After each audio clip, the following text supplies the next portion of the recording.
Hello friends, welcome to your channel Raghav Gyan Sagar. आज हम आपके लिए लेकर के आए हैं कुछ अंतर्राष्ट्रीय संगठनों से संबंधित और पुस्तकें। अलग अलग लेखक हैं जिनके कौन कौन सी पुस्तकें हैं उनसे संबंधित क्वेश्चंस। तो चलिए क्वेश्चंस की तरफ चलते हैं। आइए देखते हैं। क्वेश्चन नंबर 1 आपकी स्क्रीन पर है। गांधी इन चंपारण पुस्तक के लेखक कौन हैं? ए. डी.जी. तेंदुलकर, बी. आनंद गांधी, सी. एस. गणेशन, डी. महादेव देसाई। तो इसका सही आंसर है option number A. Option number A, DG. Tendulkar. DG. Tendulkar. कुछ विस्तृत जानकारी है जो जान लेते हैं इनके बारे में। केंद्रीय सूचना एवं प्रसारण मंत्री M.K. वेंकैया नायडू ने हाल ही में नई दिल्ली स्थित राष्ट्रीय महात्मा गांधी संग्रहालय में प्रसिद्ध लेखक दीनानाथ गोपाल तेंदुलकर द्वारा लिखित पुस्तक गांधी इन चंपारण का विमोचन किया। नायडू ने नोबेल पुरस्कार विजेता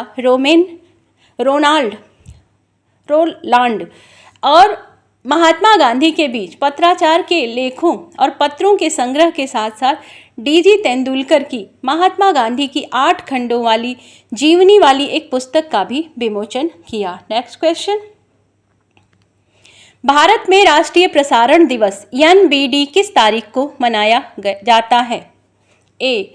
23 जुलाई, बी. 24 जुलाई, सी. 22 जुलाई, डी. 21 जुलाई। तो इसका सही आंसर है ऑप्शन नंबर ए। 23 जुलाई को ये मनाया जाता है।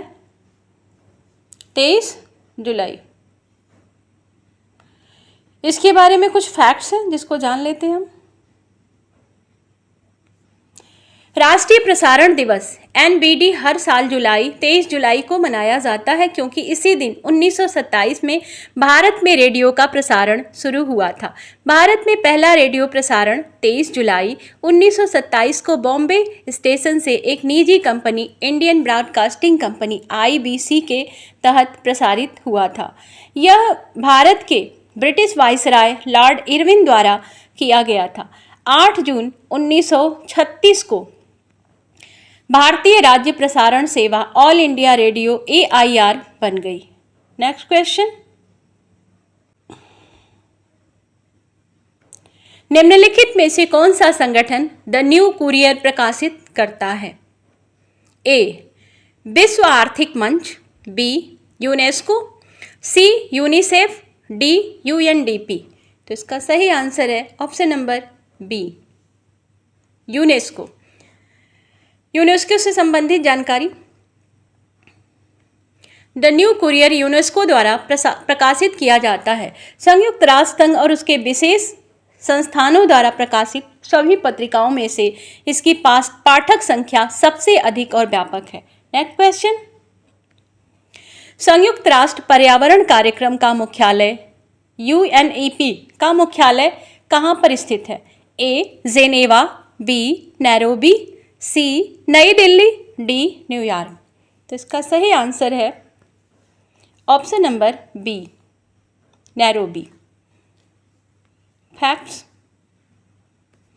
संयुक्त राष्ट्र पर्यावरण कार्यक्रम UNEP की स्थापना 27 जून 1972 में मानव पर्यावरण पर संयुक्त राष्ट्र सम्मेलन के परिणाम स्वरूप हुई थी और इसका मुख्यालय नैरोबी केन्या में है। UNEP के 6 क्षेत्रीय कार्यालय और विभिन्न देश कार्यालय भी हैं। Next question. भारतीय वायुसेना में कौन सा पद भारतीय सेना में मेजर के समकक्ष है? A. Wing commander, B. Squadron leader, C. Flight lieutenant, D. Flying officer. तो इसका सही आंसर है option number B, squadron leader का पद मेजर के समकक्ष है। इसके फैक्ट्स देख लेते हैं। भारतीय वायुसेना में वह रैंक जो भारतीय सेना में मेजर के बराबर है, स्क्वाड्रन लीडर है। वायुसेना में रैंक संरचना भारतीय सेना के समानांतर बनाई गई है, जिसमें एक सेवा में प्रत्येक रैंक दूसरी सेवा में समकक्ष होती है। नेक्स्ट क्वेश्चन, निम्नलिखित में से किस तारीख को भारत में हर साल राजीव गांधी के जन्मदिन पर राजीव गांधी अक्षय ऊर्जा दिवस मनाया जाता है? ए 20 अप्रैल, बी 25 अप्रैल, सी 20 अगस्त, डी 25 अगस्त। का सही आंसर है ऑप्शन नंबर सी 20 अगस्त। विस्तृत जानकारी देख लेते हैं। राजीव गांधी अक्षय ऊर्जा दिवस प्रत्येक वर्ष 20 अगस्त को मनाया जाता है, जो पूर्व प्रधानमंत्री राजीव गांधी की जयंती के अवसर पर मनाया जाता है, जिसका जन्म 20 अगस्त 1944 को हुआ था। जिनका जन्म यह दिन भारत में नवीकरणीय ऊर्जा और सतत विकास को बढ़ावा देता है, जो एक आधुनिक और पर्यावरण के प्रति जागरूक राष्ट्र के लिए गांधी जी के दृष्टिकोण को दर्शाता है। नेक्स्ट क्वेश्चन, INHS अश्वनी सशस्त्र बलों का सबसे पुराना और सबसे बड़ा अस्पताल है। INHS अश्वनी कहाँ स्थित है?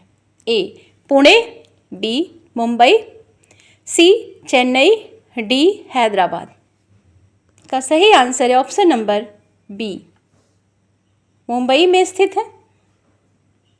विस्तृत जानकारी, 18 सितंबर 1951 को इसे भारतीय नौसेना के पहले तटीय अस्पताल के रूप में कमीशन किया गया था और इसका नाम हिंदू पौराणिक कथाओं में जुड़वा अश्वनी कुमारों के नाम पर INHS भारतीय नौसेना अस्पताल जहाज अश्वनी रखा गया था, जिन्हें चिकित्सा में बेजोड़ ज्ञान और कौशल का श्रेय दिया गया है। Next question,